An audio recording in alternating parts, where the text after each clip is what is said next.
यो हो समाचारको साथमा हेरिटेज कार्पेट आरामदायी अनि बेग्लै अनुभवका लागि। अजोड इन्सुरेन्स हरेक कदमको सहयात्री। Have any sort of health issues? Do visit Norvik International Hospital, Thapatali. घरे घरमा हिमगिरी। श्री लालीगुराँस बहुउद्देश्यीय सहकारी संस्था लिमिटेड, मुख्य कार्यालय Pulchowk, Lalitpur. Admission open for Silver Mountain School of Hotel Management, Lanchor, Kathmandu.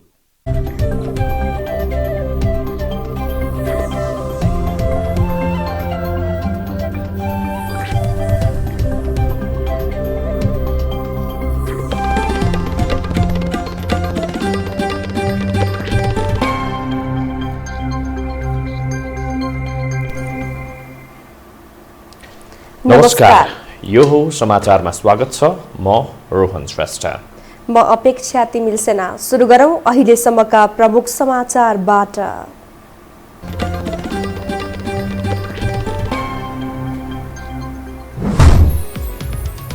UML र माओवादी केन्द्र बिउताउने फैसला विरुद्ध दाहाल पुगे सर्वोच्च अदालत, त्रुटिपूर्ण आदेश बदर गर्न माग।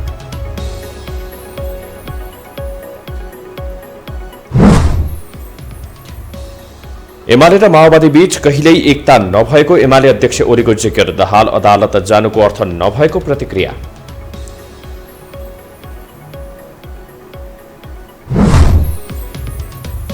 वायु प्रदूषणले विकराल रूप लिँदा पनि समाधान खोज्न सरकार उदासीन, केही दिन नागरिकलाई घरमै रोक्न विज्ञको सुझाव।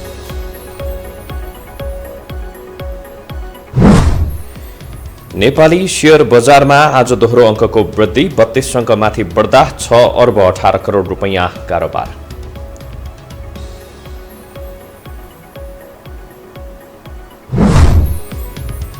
र थ्री नेशन्स कप विजेतालाई जनही 1 लाख रुपैयाँ दिने इन्फाको घोषणा, वर्षौंपछि महत्वपूर्ण उपलब्धि हात पारेको प्रतिक्रिया।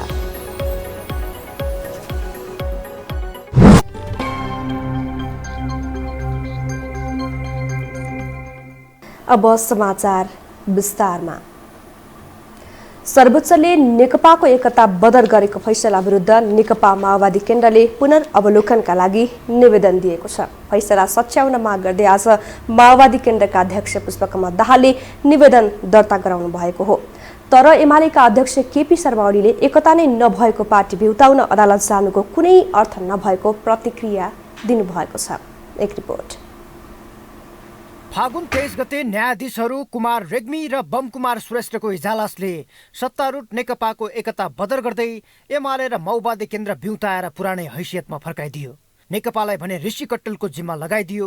अदालतको आदेशमा दुई पार्टी बीचको एकीकरणलाई अवैधानिक करार गर्दै एकता गर्ने भए 15 दिनभित्र निर्वाचन आयोगमा निवेदन दर्ता गर्न भनिएको थियो। त्यसयता माओवादी केन्द्रकै अध्यक्षको हैसियतमा फर्किएर छटपटाइरहेका पुष्पकमल दाहाल फैसला विरुद्ध पुनरावलोकन गर्न माग गर्दै सर्वोच्च अदालतको ढोका ढकढक्याउन पुगेका छन्। उनले मंगलबार अदालत पुगेर फैसला सच्याउन माग गर्दै निवेदन दर्ता गराए। शान्ति र समृद्धिको एउटा नयाँ अभियानमा नेपाल जाँदैछ। यस्तो बेलामा एकताबद्ध भइसकेका दलहरूलाई विभाजित गर्ने जस्तो राजनैतिक काम अदालतले जो निर्णय गर्यो त्यो सच्याउने छ भन्ने हामीलाई विश्वास छ। नाम सम्बन्धी मुद्दा थियो।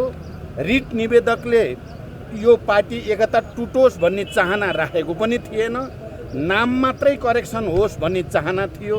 रिट निवेदकको निवेदनभन्दा बाहिर गरेको निर्णय पक्कै पनि सर्वोच्च अदालतले पुनरावलोकन गर्छ र केही दिनभित्रै यसमा ढिलो गर्न हुने पनि छैन। छिटै यो बारेमा पुनरावलोकन भएर यथार्थ अगाडि आउँछ भन्ने म विश्वास व्यक्त गर्न चाहन्छु। धन्यवाद। गत फागुन 11 मा प्रतिनिधि सभा पुनः स्थापना गर्ने फैसला ऐतिहासिक भए पनि पार्टीको नाम सम्बन्धी फागुन 23 को फैसला अस्वाभाविक भएको दाहालको दाबी छ।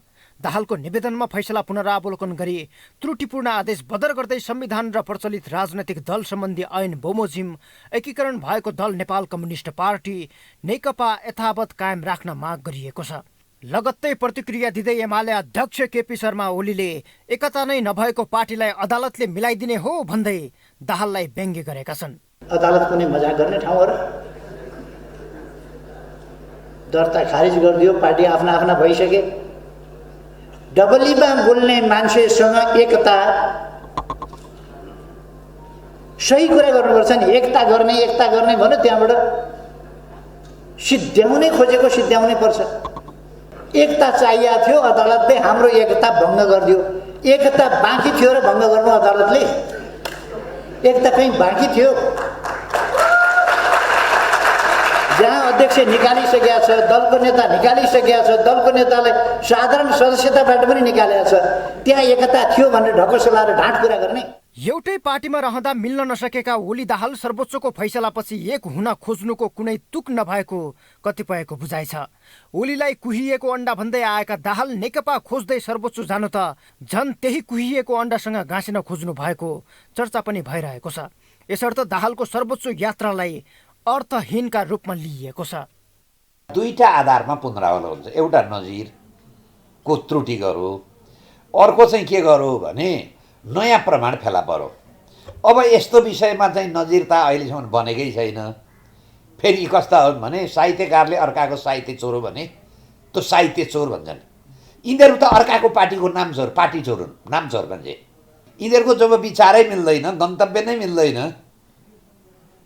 भने त्यसको अर्थ केपी शर्मा ओली ठिक भने होइन। फेरि मैले यी जम्मै 12 मुदेका उपज हुन्। यिनीहरूको झगडा के हो भने खानकीको झगडा। कुहेको अन्डा सँग जोडी पाऊँ भनेर अदालतमा किन निवेदन हाल्नु? सामान्यतया पुनरावलोकनको बाटो पनि सहज छैन। अदालतले चाहेको खण्डमा वर्षौंसम्म मुद्दा लम्ब्याइदिन सक्छ। तर दाहालको छटपट्टि यतिमै रोकिने देखिँदैन। कुनै बेलाको नेपालको सबैभन्दा ठुलो र शक्तिशाली दलका रूपमा रहेको माओवादी केन्द्र अहिले तेस्रो ठुलो दलका रूपमा सीमित छ। नेकपा हुँदा एमालेको माधव पक्षसहित बहुमत सदस्यको नेतृत्व गरेका दाहाल अहिले एक्लिएपछि एमालेसँग मिसिन नपाउँदा बेसहारा जस्तो महसुस गरिरहेका छन्। यो हो टेलिभिजनका लागि क्यामेरामा सञ्जय घिमिरे र डिबी मगरका साथमा सन्तोष भिके थापा, काठमाडौँ। नेकपा माओवादी केन्द्रका अध्यक्ष पुष्पकमल दाहालले प्रधानमन्त्री केपी शर्मा ओलीले राजनीतिक परिवर्तनलाई उल्ट्याउने कसरत भइरहेको बताउनु भएको छ। काठमाडौँमा आज आयोजित कार्यक्रममा अध्यक्ष दाहालले देशको संविधानमाथि प्रतिक्रियावादीले प्रहार गरेको र त्यसको प्रतिनिधिको रूपमा प्रधानमन्त्री केपी शर्मा ओली रहेको बताउनुभयो। उहाँले 10 वर्षे सशस्त्र युद्ध र जनआन्दोलनको बलमा आएका परिवर्तनलाई उल्टाउने काम भइरहेको बताउनुभयो।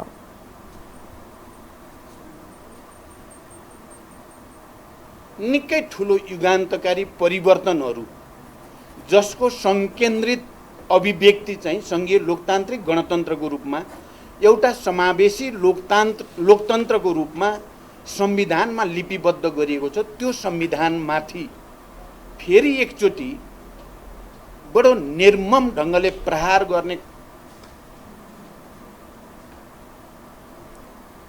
अध्यक्ष दाहालले प्रतिगमनलाई सफल हुन नदिन डटेर लाग्ने प्रतिक्रिया पनि दिनुभएको छ।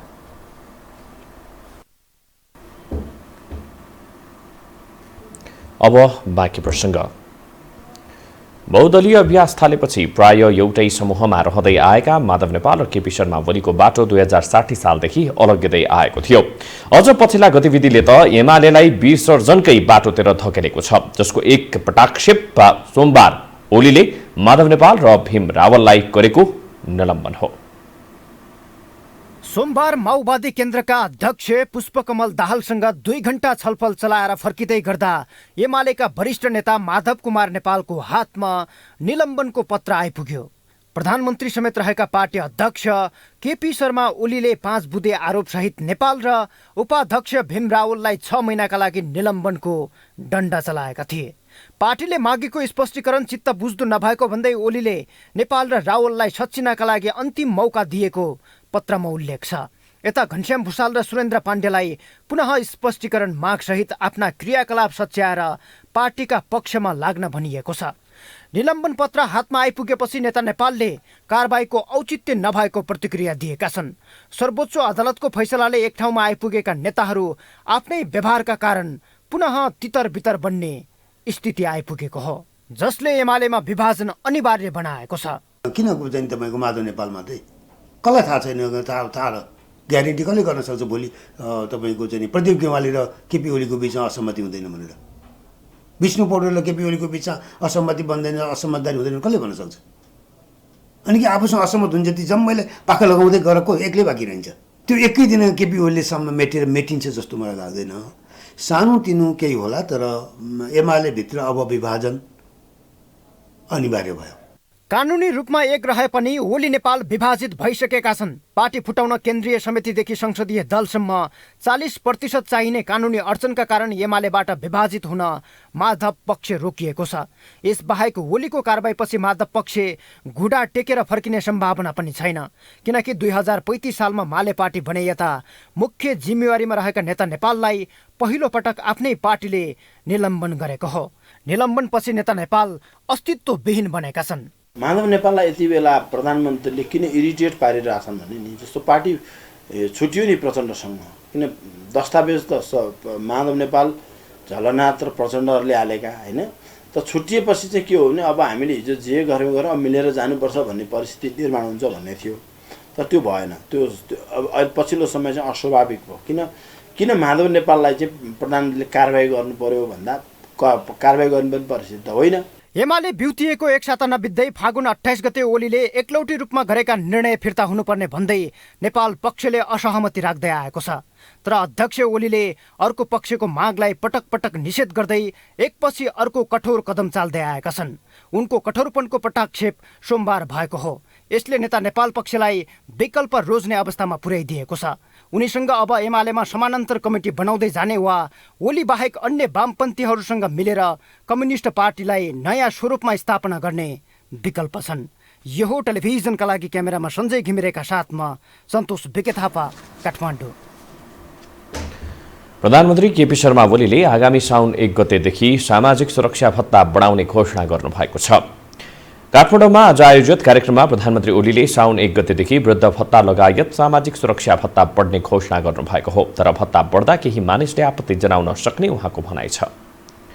आपत्ति लाग्छ भने सामाजिक सुरक्षा भत्ता साउन 1 गतेबाट लागू हुने गरी बढाइनेछ। करिब 5000 जसो विद्यालयलाई अब छिटै नै हामी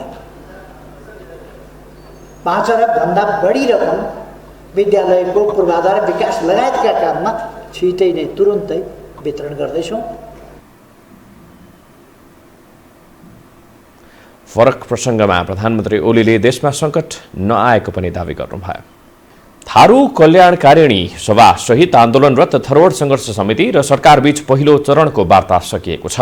विभिन्न माग राखी आन्दोलनरत थारू कल्याणकारी सभा, थारूहट्ट थारूवान संयुक्त सङ्घर्ष समितिको वार्ता टोली र सरकारी पक्षबीच आज वार्ता भएको हो। आज दुवै पक्षले आफ्नो कुरा राखेको बताइएको छ। त्यस्तै बिहिबार थप छलफल हुनेछ। सरकारी वार्ता टोलीमा प्रधानमन्त्रीका परराष्ट्र मामिला सल्लाहकार राजन भट्टराई र पूर्व सांसद भगवती चौधरी सदस्य छन् भने थरूहटका तर्फबाट रुक्मिणी चौधरीको संयोजकत्वमा प्रेमलाल चौधरी, पदम नारायण चौधरी, चन्द्रबहादुर चौधरी, प्रभात चौधरी सदस्य रहेका छन्। टिकापुर घटनाका सांसद रेशम चौधरीलाई लगाइएको मुद्दा फिर्ता गरिनुपर्ने, थारूहट आन्दोलनको क्रममा मारिएकाहरूलाई शहीद घोषणा गर्नुपर्ने लगायत 19 बुँदे माग राखेर केही दिनदेखि उनीहरू आन्दोलनमा छन्। नेपालमा कोरोना संक्रमणले आज 3 जनाको मृत्यु भएको छ। यससँगै कोरोनाबाट मृत्यु हुनेको संख्या 3030 पुगेको छ। स्वास्थ्य तथा जनसङ्ख्या मन्त्रालयका अनुसार नेपालमा 167 संक्रमित थपिएका छन्।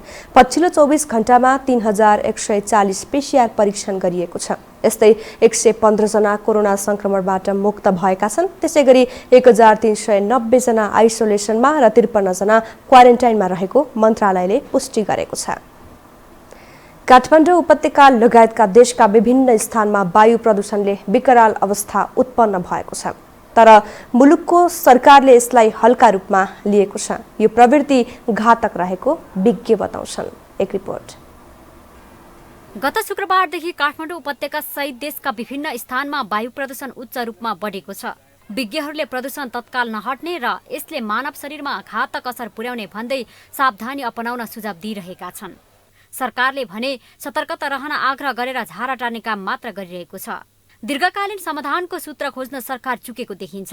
सँगै अलिकति अहिले काठमाडौँमा केही वायुमण्डलमा मौसम प्रतिकूलताको कारण केही हामीहरूलाई स्वास्थ्य क्षेत्रमा र सजगता अपनाउनु पर्ने शिक्षण संस्थाहरूमा र हामी ज्येष्ठ नागरिकहरू बालबालिकाहरूले पनि बाहिर हामीले घुमफिरलाई बढी विशेष ध्यान दिनुपर्ने र होसियारीपूर्वक हामी रहनुपर्ने पनि छ। विज्ञ भने प्रदूषण न्यूनीकरणका लागि सरकारले तत्काल प्रभावकारी कदम चाल्नुपर्ने बताउँछन्।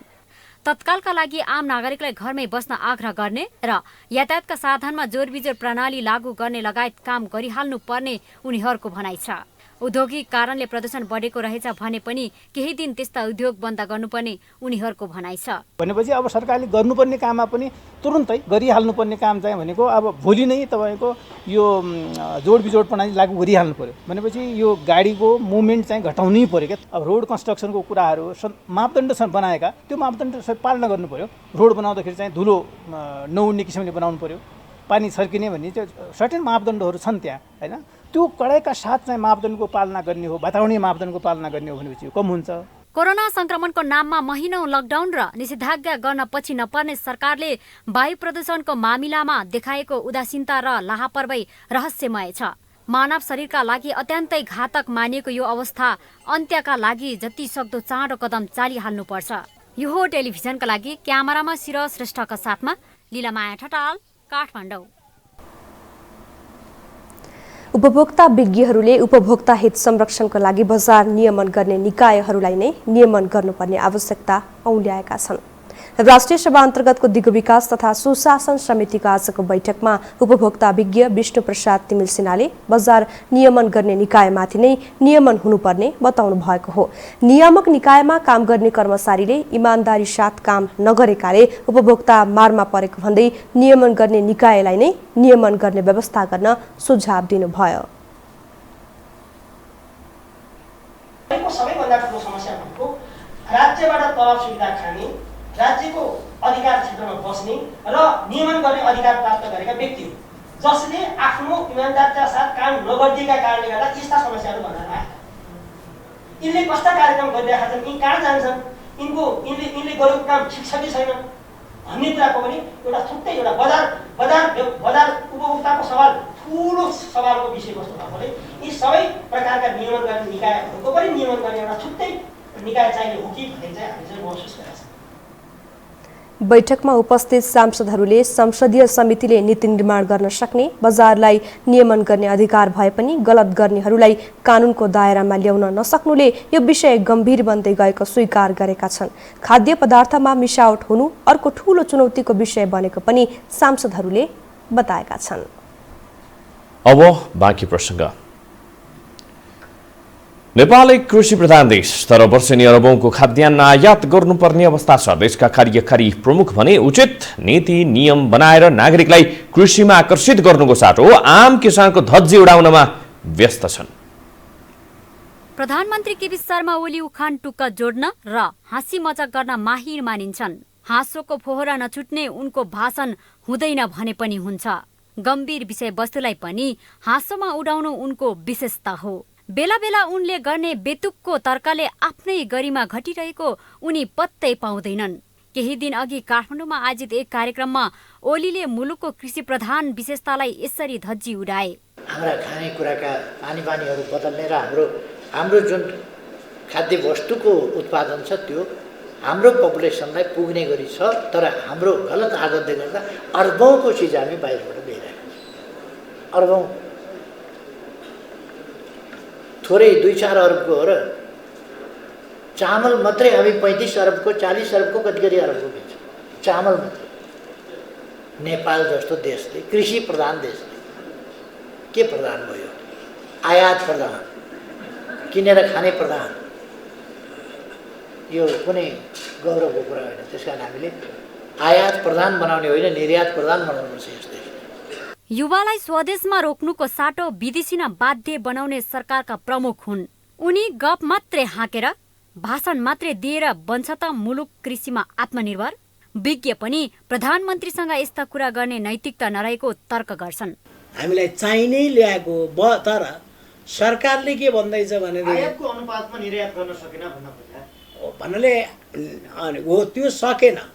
त्यसैले त यो परनिर्भर छ, किनभने यसले आफ्नो कृषिलाई उन्नतै बनाउन सकेन, कृषिको उत्पादन र उत्पादकत्व बढाउन सकेन। र त्यो किन सकेन भन्ने चाहिँ अर्को ठुलो बहसको कुरा हो।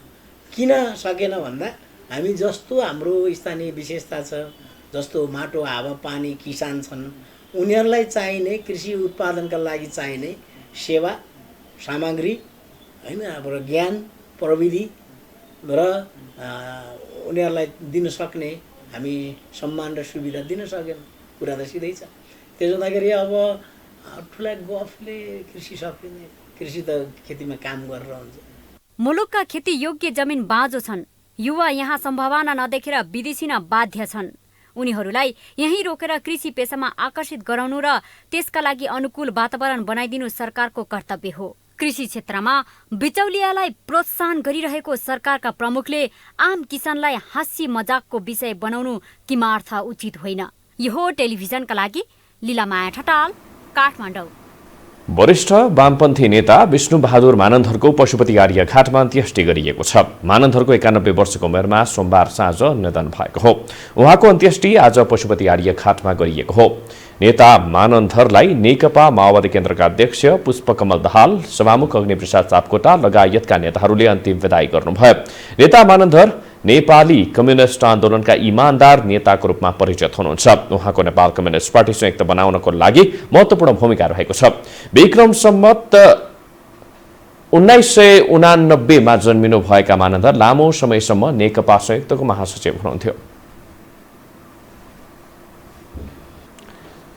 विभिन्न 4 विधामा नाबल स्किल हिरो घोषणा गरिएको छ। सोल्टी क्राउन प्लाजामा आयोजित स्किल वीक 2021 को समापन समारोहमा कला र संस्कृति, उद्यमशीलता, पर्यटन तथा आतिथ्य र विज्ञान तथा प्रविधि विधामा हिरो घोषणा गरिएको हो। पर्यटन र आतिथ्यमा हिमालयन जावाका सञ्चालक तथा एमडी गगन प्रधानलाई सम्मान गरिएको छ। यस्तै कला र संस्कृतितर्फ लोकवाद्य कुटुम्ब, उद्यमशीलतातर्फ नेपाल महिला उद्यमी संघ नेपालका संस्थापक अध्यक्ष श्रीमती शान्ति चड्डा र विज्ञान तथा प्रविधितर्फ पवित्र गौतम सम्मानित भएका छन्। 1 हप्तासम्म गरिएको कार्यक्रममा उद्यमी, सरकारी कर्मचारी, कूटनीतिज्ञ तथा 100 भन्दा बढी इच्छुक उत्साहीहरू उपस्थित रहेको आयोजकले बताएको छ। अब पालो आर्थिक समाचारको।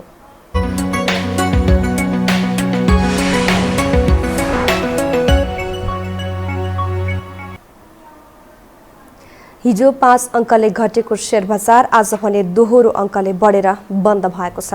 शेयर कारोबार मापक नेप्से परिसूचक 32.15 अङ्कले बढेर 2575.66 अङ्कमा पुगेको हो। परिसूचकसँगै कारोबार रकममा पनि हिजोको तुलनामा आज वृद्धि भएको छ। कारोबार रकम 6 अर्ब नाघेको छ। हिजो 4 अर्ब 41 करोड हाराहारीमा मात्रै शेयर कारोबार भएको थियो। दिनभर भएका 68,645 कारोबारबाट 209 कम्पनीका 1,22,09,976 किता शेयर किनबेच भएका छन्, जसबाट कारोबार रकम 6 अर्ब 18 करोड 56,79,498 रुपियाँ पुगेको नेपाल स्टक एक्सचेन्जले जनाएको छ।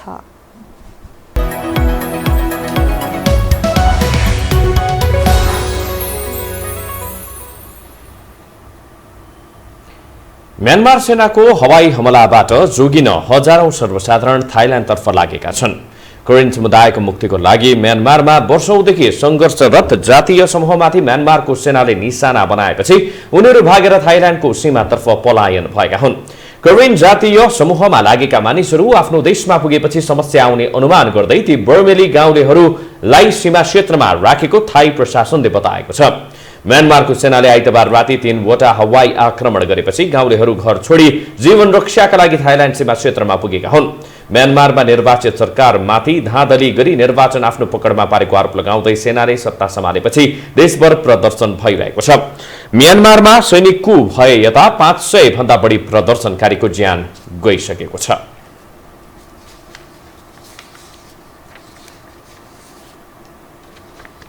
अब खेलकुद समाचार।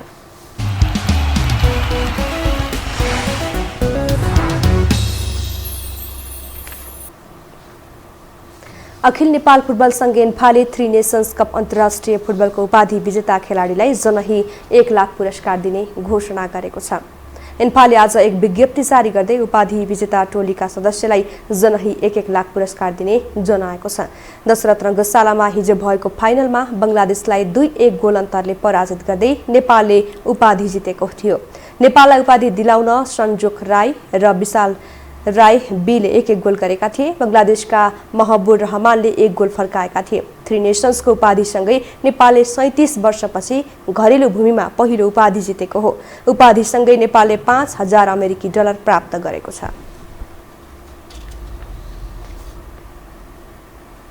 सर्वाधिक सफल कप्तानको परिचय पाएका विराज महर्जनले फुटबलबाट सन्यासको घोषणा गरेका छन्। त्रिदेशीय कपको उपाधि पहिराउँदै महर्जनले सन्यासको घोषणा लिएका हुन्। 18 पटक नेपाली टोलीको कप्तानी सम्हालेर महत्त्वपूर्ण उपाधि दिलाएका उनी फुटबल गतिविधिबाट टाढा रहन नसक्ने बताउँछन्। एक रिपोर्ट। अन्तर्राष्ट्रिय प्रतियोगितामा गोलको खडी तोड्दै नेपालले बंगलादेशलाई 2-0 गोलले हराएर त्रिदेशीय कपको उपाधि कब्जा गर्यो। काठमाडौँको दशरथ रङ्गशालामा सोमबार साँझ देखिएको यो खुसियालीको रमझमबीच एउटा घटनाले आम फुटबल प्रेमीलाई भावुक बनायो। नेपाली टोलीका डिफेन्डर विराज महर्जनले टोलीलाई उपाधिको ताज पहिराउँदै सन्यासको घोषणा गरे। अखिल नेपाल फुटबल संघ एन्फा एकाडेमीका दोस्रो ब्याच विराजले सोमबार 73औं अन्तर्राष्ट्रिय खेल करियर खेल्दै सन्यास लिएका हुन्। अन्तिम पटक खेल मैदानमा राष्ट्रिय जर्सीमा देखिएका विराजलाई समर्थकले यसरी सम्मान दिए।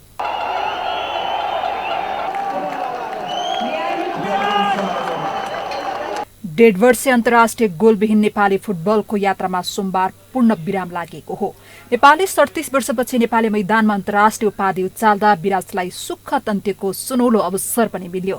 90औं मिनेटमा मैदान प्रवेश गरेर अन्तिम खेल सुखद बनाउने अवसर उनले पाएका हुन्। उपाधि उचाल्दै फुटबल करियर अन्त्य गर्न पाउँदा विराज खुसीसँगै भावुक पनि बने। कन्ट्रीलाई जुन मैले 3वटा गोल्ड मेडल जितेँ, अहिलेसम्मको बेस्ट सबभन्दा यो गोल्ड मेडल चाहिँ म कहिले पनि बिर्सिन सक्दिनँ र आफ्नो देश कन्ट्रीलाई जिताउन पाउँदा चाहिँ एकदमै खुसी छु। हजुर, अभियसली अब यहाँ जति पनि दर्शक हुनुहुन्छ, जति पनि मेरो टिममेट्सहरू हुन्छ, जुनियर बायर हुनुहुन्छ, उहाँहरू यति खुसी देखिन्थ्यो र हाम्रो टिमको बाउन्डिङ यति स्ट्रङ थियो कि यति राम्रो थियो। अब सम्पूर्ण कुराहरू चाहिँ म एकदम मिस गर्नेछु। सन् 2008मा पोखरामा भएको पाकिस्तान विरुद्धको अन्तर्राष्ट्रिय मैत्रीपूर्ण खेलमा डेब्यू गरेका विराज यसअघि राजु साक्यको नाममा रहेको 68 क्यापलाई उछिनेर नेपालका लागि सर्वाधिक खेल खेल्ने खेलाडी पनि बने। कुल 18 पटक नेपाली टोलीको कप्तानी सम्हालेका विराजले 2015 केरलामा भएको साफ च्याम्पियनसिपमा भारत विरुद्धको खेलमा कप्तानको आम ब्यान्ड पहिरिएका थिए। उनकै कप्तानीमा नेपालले 3 स्टार मनाङ मर्स्याङ्दीका लागि 3 लीग उपाधि पायो। सन् 2016मा बंगबन्धु गोल्ड कप र सोलिडारिटी कपको उपाधि नेपालले हात पारेको थियो। विराजलाई नेपाली फुटबलले सफल कप्तान र अनुशासित खेलाडीको रूपमा सधैँ सम्झिरहनेछ। खेल समाचार सँगै हामी यो समाचारको अन्त्यमा आइपुगेका छौं। बिदा हुनु अघि प्रमुख समाचार पुनः एकपटक।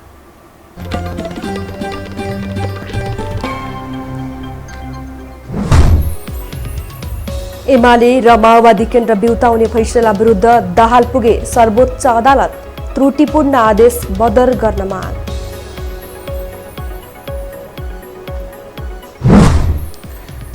एमाले र माओवादी बीच कहिल्यै एकता नभएको एमाले अध्यक्ष ओलीको जिकर, दाहाल अदालत जानुको अर्थ नभएको प्रतिक्रिया।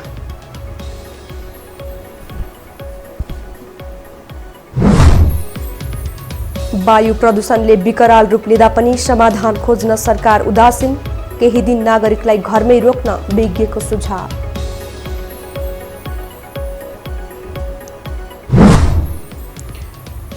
नेपाली शेयर बजारमा आज दोहोरो अङ्कको वृद्धि, 32 अङ्कमाथि बढ्दा 6 अर्ब 18 करोड रुपैयाँ कारोबार।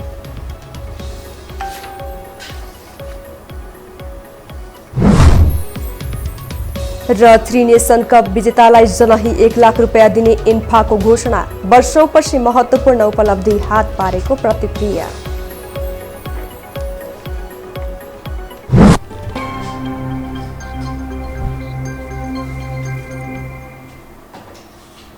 हवस् त, यो समाचार सकियो। समाचार बुलेटिनका साथै यो टेलिभिजनका सम्पूर्ण कार्यक्रम यो टेलिभिजन.com, यो खबर.com, युट्युब र फेसबुकमा पनि पढ्न र हेर्न सक्नुहुनेछ। मोबाइलमा यो टिभी एप डाउनलोड गरी हामीलाई प्रत्यक्ष हेर्न सक्नुहुनेछ। तथ्यसहितको समाचारको लागि हेर्दै रहनुहोला। यो हो टेलिभिजन। नमस्कार।